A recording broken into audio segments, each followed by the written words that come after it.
You know you need fiber for a healthy gut, but do you actually know how to get it? Quaker's been serving up fiber since 1877, with over 100 great-tasting, good source of fiber options to choose from. Whether you like old-fashioned oats, instant oatmeal, granola, or oatmeal squares, Quaker makes it delicious. So good. Get your fiber with Quaker. Shop Quaker's good source of fiber products at a store near you.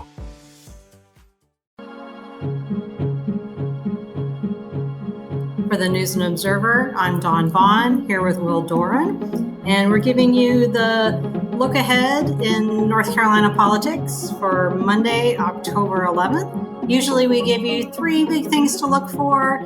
We're going to give you just 2 this week, and they're both really big, starting with redistricting, maps, gerrymandering, all things geographical and political. And Will Doran is our man on maps. So why don't you tell us where we are and what we're going to be watching for this week?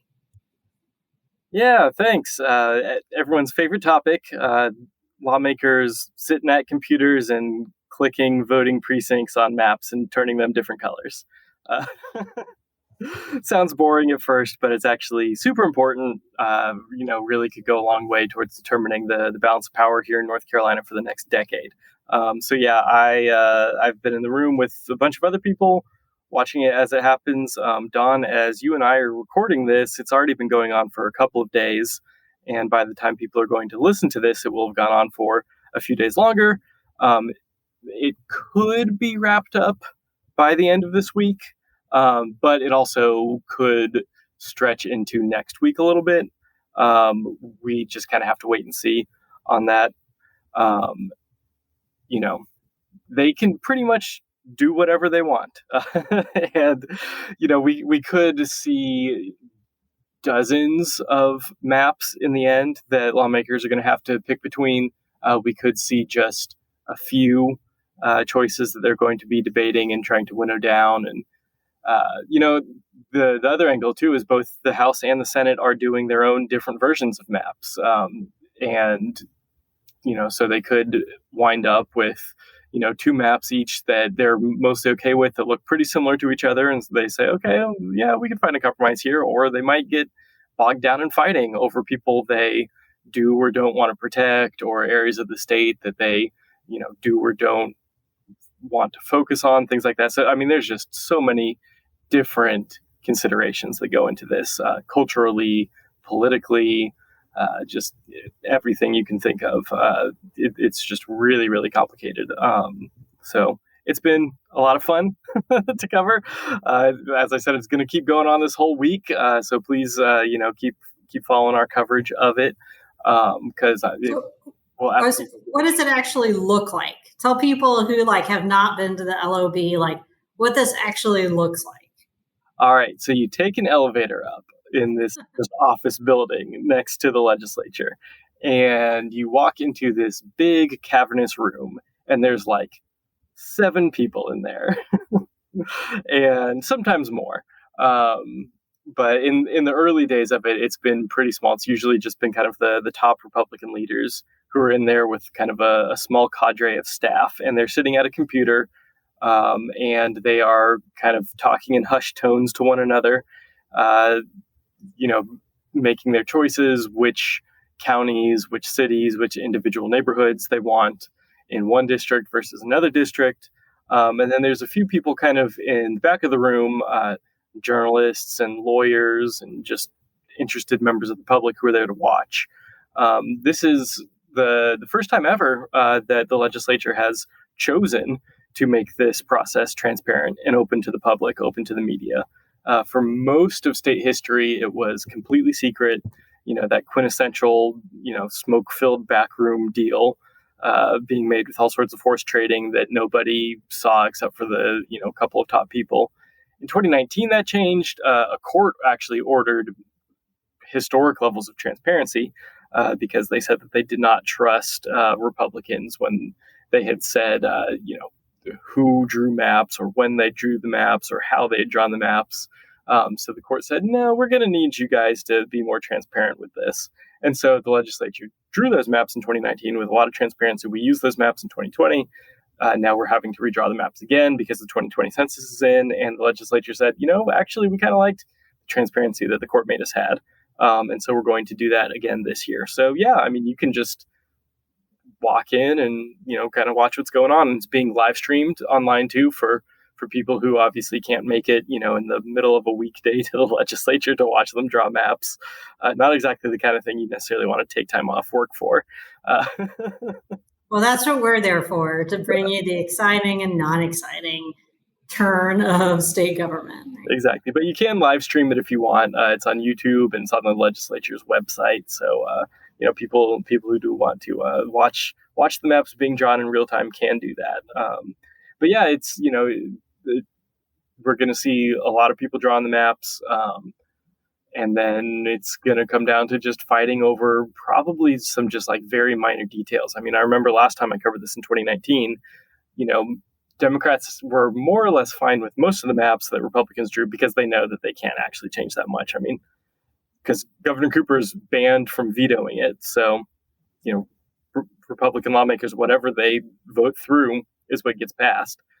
So Democrats don't really have a whole lot of leverage in the negotiating. But, in 2019, they picked basically southeastern North Carolina and decided, we're going to let them just kind of do whatever they want with the rest of the state. But we're going to make a big stink about the southeastern part of the state and see if we can't, get the maps changed there, to be, a little more favorable to Democrats or less slanted towards Republicans, depending on who you asked to describe what they wanted. And that didn't end up going anywhere, but we could see a similar thing again this year, where Democrats maybe pick one specific area of the state to kind of make their last stand about. But that is still to come later this week, maybe early next week. So we'll just have to wait and see.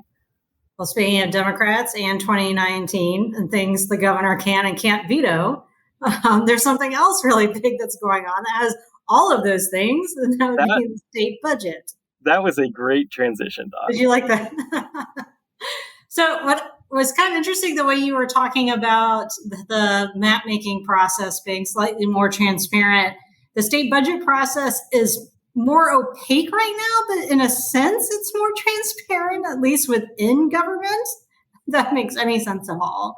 And those of you who are following every twist and turn of the state budget, where we are now, and I know it's week ahead every week, is like, what about the budget? There is actual action happening with the budget. Moore and Berger sent the outline anyway. Senator Berger sent their outline to Governor Cooper with their conference budget proposal. Cooper has offered his counter offer. Republicans are now working on their counter offer, and we'll see if there's another Cooper counter offer and another Republican counter offer. At some point, when it gets down to the big things, which we know the big things are, of course, education spending, which includes teacher raises, state employee raises, tax cuts, how much and for who and for what, because corporate tax cuts are in there. And we all know that Cooper has wanted Medicaid expansion for years, and how much of a little or a little more a version of that he'll get. So once that happens, the three men will sit down together in person. They had looked at doing that this past week, but wanted to wait and see how things were going. And it does take time while their staff is involved. There's of course, plenty of politicians and political maneuvering involved, but there is a lot of the actual detailed work of what would this look like, because the budget is a massive document, and how would they actually pay for the things that they agree on. So what we're probably looking at this week is that the governor, the speaker, and the Senate leader will actually meet, probably, unless their counter offers and counter offer stall out to the point that it's not time for them to talk yet.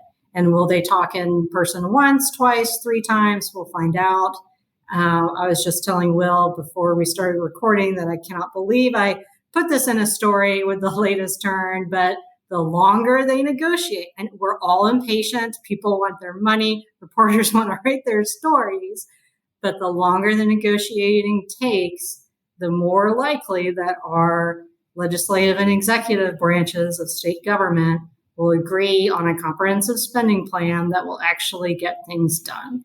So that's the optimistic viewpoint.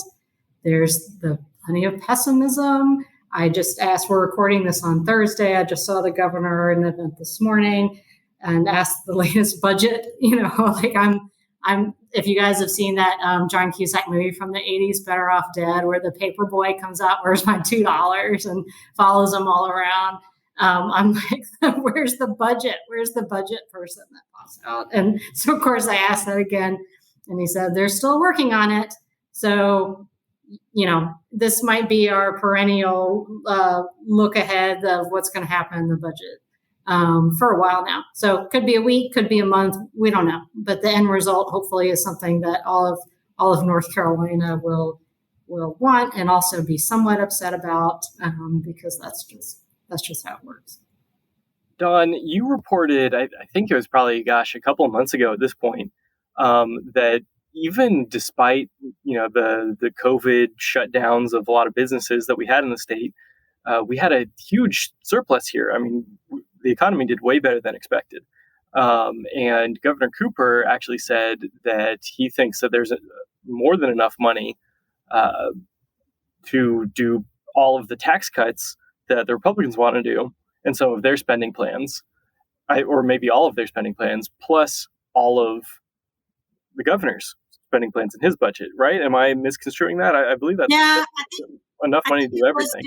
I think it was their original plan after like the most recent revenue forecast had come out where they wanted with a 4.99 instead of 3.99, but they can still have like all of the significant tax rate cuts. They can have all the construction projects at the universities and elsewhere. They can give education a lot of money, which of course, those that have followed all the turns of Leandro that, how much and when and where that money is spent in this budget.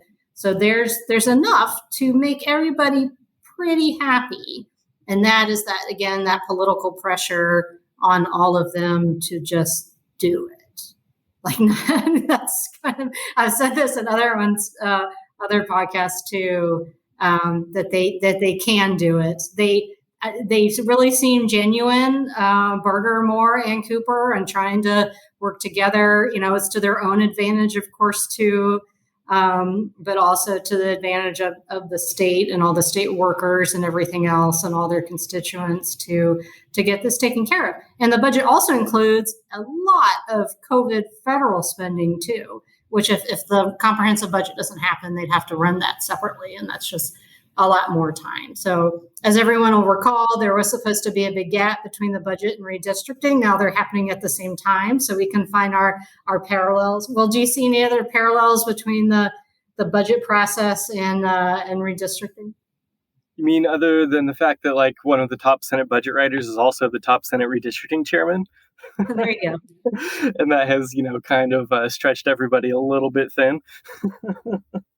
I think that if it's all done before the holidays, what holiday? Will it be Halloween? Will it be Election Day, Veterans Day, Thanksgiving, Christmas, New Year's, Martin Luther King Day? All of this is done. Everyone will enjoy some sort of break that they get before the short session. And there would have to be eventually some sort of break between sessions. Those of you that remember the 2019 budget fight that was never resolved, they came back in January for a one and done January single day session. And that was the one where, teacher raises didn't end up happening. So I don't think anyone really wants to go down that road, but they will if they have to. And we'll see if their good faith negotiations end up actually being that on the budget. And then once we actually see this document, they don't want to talk about it publicly because they want to actually negotiate. But now with, the more elected officials you get involved, we'll see how long all of that stays quiet. But it looks like they want to come to some sort of compromise, and then we'll see this massive document and tell you all what's in it that they aren't telling us, all the little tiny stuff other than the big top lines, which of course we'll bring to you also. So this week, like last week, and probably the next week, budget and redistricting are the things to pay attention to in North Carolina politics. Also, people are already looking at like the next election, so there could be stuff like that pop up. We'll see. So for the News and Observer, I'm Dawn Vaughan with Will Doran. Thanks for listening. For more from our politics team, subscribe to the News and Observer at newsobserver.com/subscribe. Follow us on Twitter at Under the Dome and NC Insider, and sign up for our weekly political newsletter at newsobserver.com/newsletters. Thanks for listening. Here's something most founders don't think about until it's too late: their business address. When you register your company, that address shows up everywhere: filings, public records, customer documents. Stable gives you a real business address you can use everywhere, so your company looks professional and your personal address stays private. And Stable digitizes the mail that comes to that address. Sign up at usestable.com/pod and get 50% off your first 3 months of a grow or scale plan.